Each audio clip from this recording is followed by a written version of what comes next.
નમસ્કાર દર્શક મિત્રો, આપ નિહાળી રહ્યા છો નવસારીથી પ્રસિદ્ધ થતી ન્યૂઝ ચેનલ N7 સમાચારોમાં હું તસ્લીમ શેખ આપનું હાર્દિક સ્વાગત કરું છું।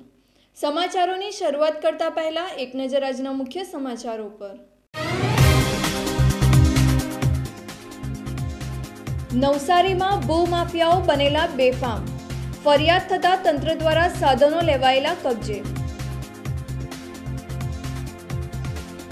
સત્તાના મદમાં શાસકો ભૂલેલા ભાન, કડકડતી ઠંડીમાં નાના બાળકોને નીચે બેસાડતા થયેલો વિવાદ। નવસારી જિલ્લા ભાજપ દ્વારા રાફેલ મુદ્દે આપેલું આવેદનપત્ર, રાહુલ ગાંધીને સંસદ સભ્યના પદ ઉપરથી બરતરફની કરાયેલી માંગ। ચીખલીમાં પ્રસિદ્ધ કથાકાર પ્રફુલ્લ શુક્લની રામકથા યોજાશે।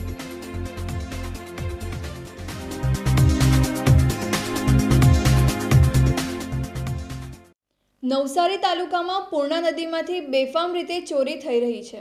મોલધરા ગામના રહીશોએ કલેક્ટરને ફરિયાદ કરતા મામલતદાર સહિત ખાણ ખનીજ વિભાગના અધિકારીઓએ છાપો મારી 5 નાવડીઓ સાધનો કબજે કર્યા હતા, પરંતુ છાપામાં ખાણ ખનીજ વિભાગની કામગીરી શંકાના દાયરામાં આવી છે।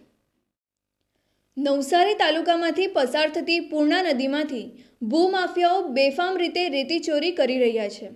વારંવારની ફરિયાદો છતાં ખાણ ખનીજ વિભાગ ઘોર નિંદ્રામાં હોય તે રીતે આ ગેરકાયદેસર પ્રવૃત્તિઓ પર આંખ આડા કાન કરી રહ્યા છે। નવસારીના મોલધરા ગામની હદમાંથી પસાર થતી પૂર્ણા નદીમાં રેતી માફિયાઓ ગેરકાયદેસર રીતે રેતી ચોરી કરી રહ્યા છે। ગામના કેટલાક જાગૃત નાગરિકોએ આ પ્રવૃત્તિઓ વિશે કલેક્ટરને ફરિયાદ કરતા મંગળવારે બપોરે ગ્રામ્ય મામલતદાર સંજય રજવાડીએ સ્થળ ઉપર આકસ્મિક ચેકિંગ હાથ ધર્યું હતું। આ તપાસમાં ખાણ ખનીજ વિભાગના અધિકારીઓ પણ જોડાયા હતા, પરંતુ આ તપાસમાં ખાણ ખનીજ વિભાગના અધિકારીઓ ખનીજ માફિયાઓને છાવરતા હોય તે રીતે ઢીલી નીતિ અપનાવી રહ્યા હતા, પરંતુ ગ્રામ્ય મામલતદારે સ્થળ ઉપર મૌખિક સૂચનાઓ આપતા ખાણ ખનીજના અધિકારીઓએ ગેરકાયદેસર રેતી ખનનના ઉપયોગમાં લેવાતી 5 નાવડીઓ અને સાધનો કબજે કર્યા હતા। નવાઈની વાત તો એ હતી કે સ્થળ ઉપર ગેરકાયદેસર રેતી વહન કરતું એક પણ વાહન મળ્યું ન હતું, જેથી ભૂસ્તર વિભાગ શંકાના દાયરામાં આવ્યું હતું।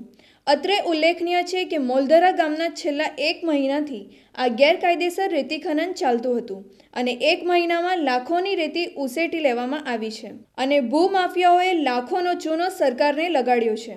તો શું આ બાબતે ખાણ ખનીજ વિભાગ લાખો રૂપિયાની રિકવરી કરી શકશે ખરા? થોડા સમય અગાઉ ચોવીસી, રામલામોરા, ધારાગીરી, બંદર રોડની ગામતળની અને ગૌચરની જમીનમાંથી રેતી ચોરી થઈ રહ્યાની ફરિયાદ થઈ હતી, પરંતુ ખાણ ખનીજ વિભાગે તટસ્થ તપાસ કરી ન હતી। એ ભૂમાફિયાઓ બેફામ બની કરોડો રૂપિયાની રેતી ચોરી કરી રહ્યા છે। આ બાબતે કલેક્ટર ડોક્ટર MD મોડિયા તટસ્થ તપાસ કરે એવી માંગ ઉઠવા પામી છે। 58 નંબરની સામે લીઝ છે એમ કે સામેવાળા વ્યક્તિ, પણ માપણી હજુ બાકી છે ને એ વિસ્તાર અમે કે ખાલી છે, હજુ આઈડેન્ટિફાઈ થયું નથી, તપાસ ચાલુ છે। તેના વિશે અનલીગલી બધું કાઢેલું છે ટોટલી, ને દંડના પાત્ર છે એ લોકો। અધિકારી તપાસ કરતા હજુ એ લોકોને ખ્યાલ જ નથી આવ્યો કે આગળ તપાસ કરીએ અમે એમ કીધું છે। આજની તપાસમાં એ લોકો તપાસ કર્યું, જગ્યા આઈડેન્ટિફાઈ જ નથી થઈ હજુ, એ 2-3 દિવસમાં એ લોકો જવાબ આપશે। સ્વચ્છ સર્વેક્ષણ 2019 અંતર્ગત સ્વચ્છતાનો રથ નવસારી આવી પહોંચ્યો હતો, જેનું પાલિકાના પ્રમુખે પ્રસ્થાન કરાવ્યો હતો। રથ સ્વચ્છતાનો સંદેશ નવસારીના લોકોને આપશે। વડાપ્રધાનના સ્વચ્છ ભારતના સ્વપ્નને સાકાર કરવા શહેરને સ્વચ્છ બનાવવા સ્વચ્છતા સર્વેક્ષણનું આયોજન કરવામાં આવ્યું છે। સરકાર દ્વારા સ્વચ્છતા રથ દરેક શહેરમાં લોકોમાં જાગૃતિ માટે ફેરવવામાં આવી રહ્યા છે। નવસારીમાં સ્વચ્છતા રથનો પ્રવેશ થયો હતો।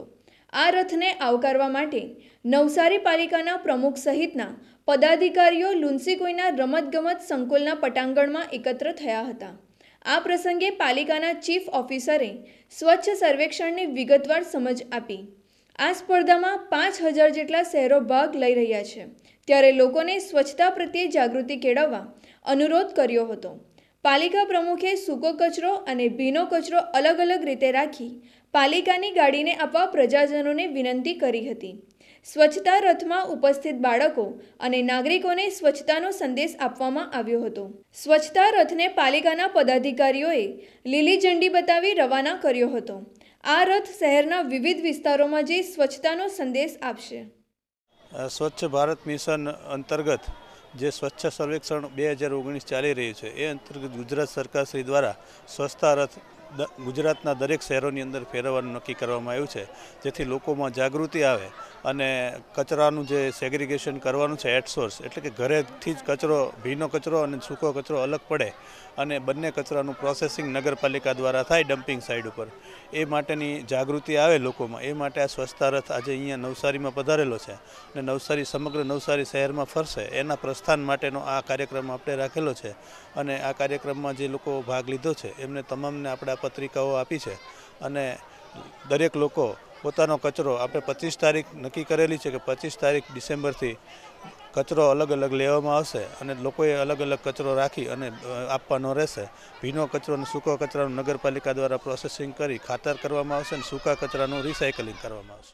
સ્વચ્છતા અભિયાન 2019નું જે મિશન ચાલી રહ્યું છે તેનો સ્વચ્છતા રથ અહીંયા આપણા નવસારીમાં સર્કિટ હાઉસથી લુન્સીકુઈથી લઈને નગરપાલિકામાં આવી રહ્યું છે. તો સ્વચ્છતા અભિયાનની અંદર મેઇન આપણે છે કે કઈ રીતે ભીનો અને સૂકો કચરો આપણે જુદો કરીને એને નાખવો જોઈએ કે જેથી એનો યોગ્ય ખાતર પણ બની શકે ભીના કચરા માટે.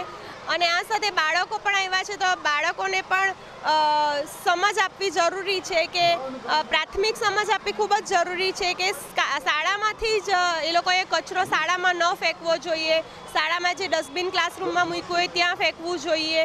એટલે શાળાથી સ્ટાર્ટ થઈને એ લોકો ત્યાંથી જ શીખે છે અને પછી ઘરનું પણ માહોલ એવું હોવું જોઈએ કે ઘરે પણ એ લોકોને એવી શિક્ષણ આપવી જોઈએ. સૂકો અને ભીનો કચરો અલગ અલગ ડસ્ટબિન નવસારી નગરપાલિકા તરફથી વિતરણ થાય છે, તો એમાં આપ ભીનો અને સૂકો કચરો અલગ અલગ નાખો અને જે કચરોની વેન જે લેવા આવે છે તેમાં પણ ભીનો ને સૂકો કચરો વ્યવસ્થિત રીતે નાખો કે જેથી એનું ખાતર બની શકે. નવસારીમાં સ્વચ્છતા રથના આગમનના કાર્યક્રમમાં શાળાના બાળકોને કડકડતી ઠંડીમાં ખુલ્લા બ્લોક ઉપર નીચે બેસાડતા પાલિકામાં વિવાદ થયો હતો. રજૂઆત બાદ તંત્ર દ્વારા બાળકો માટે ખુરશીની વ્યવસ્થા કરવામાં આવી હતી. નવસારીમાં સ્વચ્છતા રથને આવકારવાનો કાર્યક્રમ પાલિકાના પટાંગણમાં યોજાયો હતો. આ કાર્યક્રમમાં શાળાના બાળકોને વહેલી સવારમાં જ બોલાવી તેમને કોઈપણ પ્રકારના પાથરણા કે આસન ઉપર બેસાડવામાં આવ્યા ન હતા અને તેમને ખુલ્લા બ્લોક ઉપર અસહ્ય ઠંડીમાં બાળકોને બેસાડી દીધા હતા. બાળકો ઠંડીમાં ધ્રુજતા રહ્યા અને શાસકો તેમના કાર્યક્રમમાં મદમસ્ત હતા. પાલિકાના શાસકોએ બાળકોની દરકાર રાખી ન હતી. નવસારીના કેટલાક જાગૃત નાગરિકોની નજર બાળકોની દયનીય સ્થિતિ ઉપર પડી હતી, જેને લઈને પાલિકાના વિપક્ષના સભ્ય પિયુષભાઈ ઢીમ્મરે ચીફ ઓફિસરને રજૂઆત કરતા સત્તાના મદમાં મસ્ત બનેલા શાસકોએ બાળકો માટે ખુરશીની વ્યવસ્થા કરી હતી. આ ઘટનાને વિપક્ષે શરમજનક લેખાવી હતી. આજરોજ સમગ્ર રાજ્યમાં સરકાર દ્વારા સ્વચ્છતા રથનો આરંભ કરવામાં આવ્યો હતો. તે જ પ્રમાણે નવસારી શહેરમાં પણ સ્વચ્છતા બાબતે અવેરનેસ આવે, લોકો જનજાગૃતિ ફેલાય એ બાબતે સ્વચ્છતા રથનો આરંભ કરવામાં આવ્યો હતો. જ્યારે સ્વચ્છતા રથ નવસારી નગરપાલિકા આવવાનો હતો ત્યારે અમે લોકો આટલેમાં આવતા જોતા કે નવસારી શહેરના પ્રાથમિક શાળાના બાળકો જે આટલી બધી ઠંડી છે તે ઠંડીમાં પાઠરિયા વિના નીચે બેસાડ્યા હતા, જેના કારણે બાળકો ઠંડીમાં ઠૂંઠવાયો એવી પરિસ્થિતિમાં મુકાયા હતા. જ્યારે દેશના બાળકો દેશનું ભવિષ્ય છે, ભવિષ્યમાં કોઈ ડૉક્ટર છે, કોઈ વકીલ છે, તો કોઈ એન્જિનિયર છે, એવા બાળકોને નીચે બેસાડી જ્યારે સ્વચ્છતા બાબતની જાગૃતિની વાત હોય તો બાળકો આરોગ્ય બાબતે કેમ ધ્યાન રાખવામાં આવે એ બહુ મોટો પ્રશ્ન છે.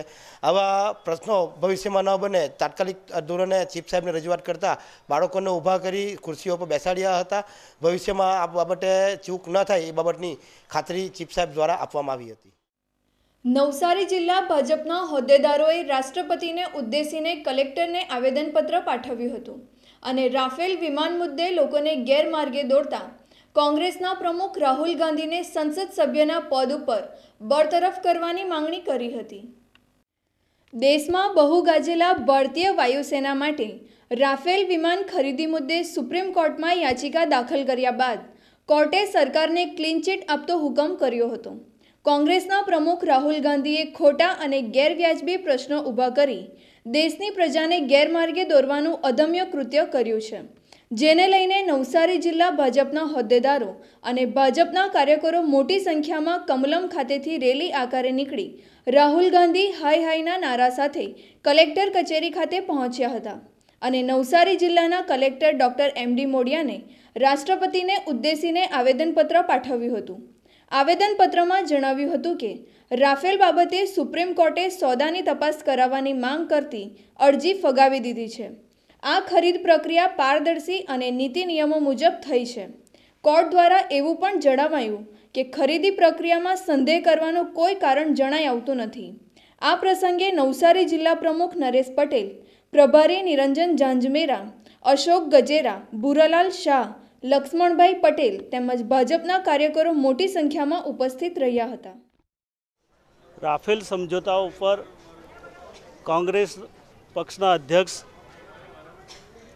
માન્ય રાહુલજી દ્વારા કેટલાક સમયથી બેબુનિયાદ અપપ્રચારિત રાફેલ સમજોતા ઉપર જે ઘણા સમયથી ચાલી રહ્યો હતો અને સર્વોચ્ચ ન્યાયાલયે જે રીતે અત્યારે ચુકાદો આપ્યો છે,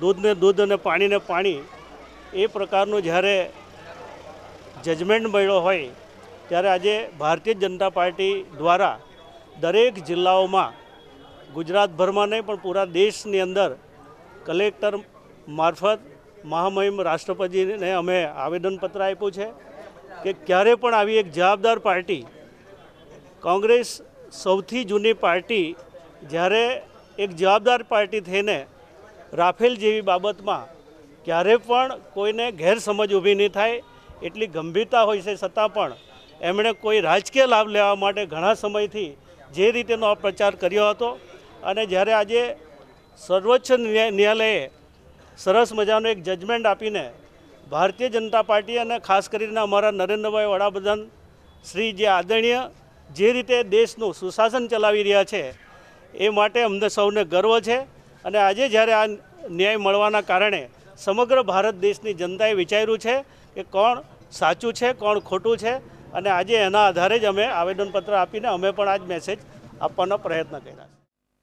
નવસારી જિલ્લાના ચીખલી તાલુકામાં શારદા ફાઉન્ડેશનના લાભાર્થી પ્રસિદ્ધ કથાકાર પ્રફુલભાઈ શુક્લની માનસ મનોરથી રામકથાનું ભવ્ય આયોજન કરવામાં આવ્યું છે। ચીખલી તાલુકાના શારદા ફાઉન્ડેશનના લાભાર્થી પ્રસિદ્ધ કથાકાર પ્રફુલભાઈ શુક્લની માનસ મનોરથી રામકથાનું આયોજન 25મી ડિસેમ્બરના રોજથી કરવામાં આવ્યું છે। આ કથા ચીખલીના ક્રિકેટ ગ્રાઉન્ડ ખાતે યોજાશે અને 25 ડિસેમ્બરથી 1 જાન્યુઆરી દરમિયાન સવારે 10 થી 1ના સમયમાં યોજાશે। કથા દરમિયાન દરરોજ બપોરે મહાપ્રસાદનું આયોજન પણ થયું છે। કથાની ભવ્ય પોથી યાત્રા 24મી ડિસેમ્બરના દિને પ્રતાપસિંહ રાજપૂતના નિવાસ સ્થાનેથી નીકળશે। 1 જાન્યુઆરીના રોજ રાજ્યના મુખ્યમંત્રી વિજયભાઈ રૂપાણીના હસ્તે રામ રાજ્યાભિષેક કરવામાં આવશે અને કથાનું સમાપન થશે। આ પ્રસંગે 10,000 બહેનોને સાડી અને ધાબળાનું વિતરણ પણ કરવામાં આવશે। ચીખલી કોલેજના ક્રિકેટ ગ્રાઉન્ડ પર શારદા ફાઉન્ડેશન દ્વારા 24થી 1 જાન્યુઆરી સુધી માનસ મનોરથી રામકથાનું ભવ્ય આયોજન કરવામાં આવ્યું છે। કથાનો સમય સવારે 10 થી 1 છે। દાતાઓ તરફથી દરરોજ મહાપ્રસાદની વ્યવસ્થા કરવામાં આવી છે। આ કથાની અંદર આપણા માન્ય સાંસદ શ્રી CR પાટીલ સાહેબ તથા વલસાડ અને નવસારી જિલ્લાના તમામ ધારાસભ્યશ્રીઓ ઉપસ્થિત રહેશે। છેલ્લે દિવસે એટલે કે 1 જાન્યુઆરીએ ગુજરાતના મુખ્યમંત્રી માન્ય શ્રી વિજયભાઈ રૂપાણી પણ ઉપસ્થિત રહીને રામ રાજ્યાભિષેકની પૂજા કરશે। સ્વામી બાબા 1008 બાબા પ્રભુદાસ વર્ષી મહોત્સવના ઉપલક્ષમાં આચાર્ય પંકજ શર્માજીની સંગીતમય શ્રી ભગતમાલ કથાનો પ્રારંભ થયો હતો। નવસારીના સિંધી કેમ્પ પાસે આવેલ સ્વામી પ્રભુદાસ ધામ ખાતે સ્વામી બાબા 1008 બાબા પ્રભુદાસ વર્ષી મહોત્સવ પ્રસંગે સંગીતમય શ્રી ભગતમાલ કથાનો પ્રારંભ થયો હતો, સાંઈ પ્રભુદાસ સેવા મંડળ અને પૂજ્ય સિંધી પંચાયત નવસારી દ્વારા આ મહોત્સવનું આયોજન થયું છે.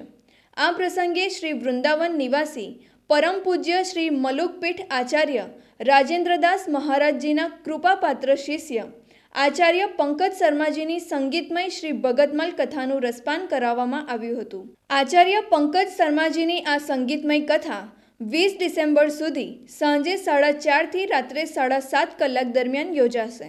આ પવિત્ર અવસર પર નવસારી સિંધી સમાજના શ્રદ્ધાળુઓએ સંગીતમય કથાનું અમૃતપાન કર્યું હતું. આચાર્ય પંકજ શર્માજીએ તેમની અમૃતવાણીથી શ્રાવકોને તરબોળ કર્યા હતા.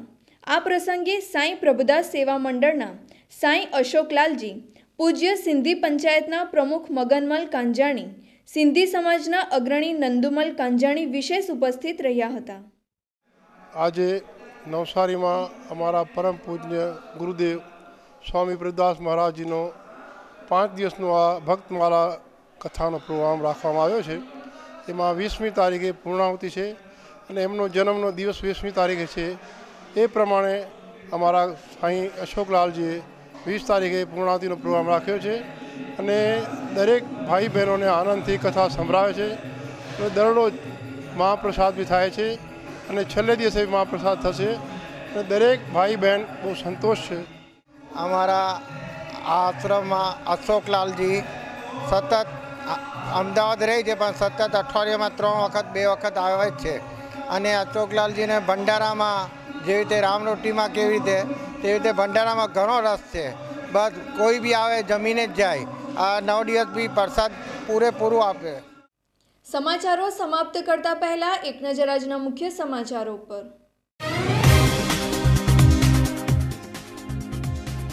નવસારીમાં ભૂમાફિયાઓ બનેલા બેફામ, ફરિયાદ થતા તંત્ર દ્વારા સાધનો લેવાયેલા કબજે. સત્તાના મદમાં શાસકો ભૂલેલા ભાન, કડકડતી ઠંડીમાં નાના બાળકોને નીચે બેસાડતા થયેલો વિવાદ. નવસારી જિલ્લા ભાજપ દ્વારા રાફેલ મુદ્દે આપેલું આવેદનપત્ર. રાહુલ ગાંધીને સંસદ સભ્યના પદ ઉપરથી બરતરફની કરાયેલી માંગ. ચીખલીમાં પ્રસિદ્ધ કથાકાર પ્રફુલ્લ શુક્લની રામકથા યોજાશે.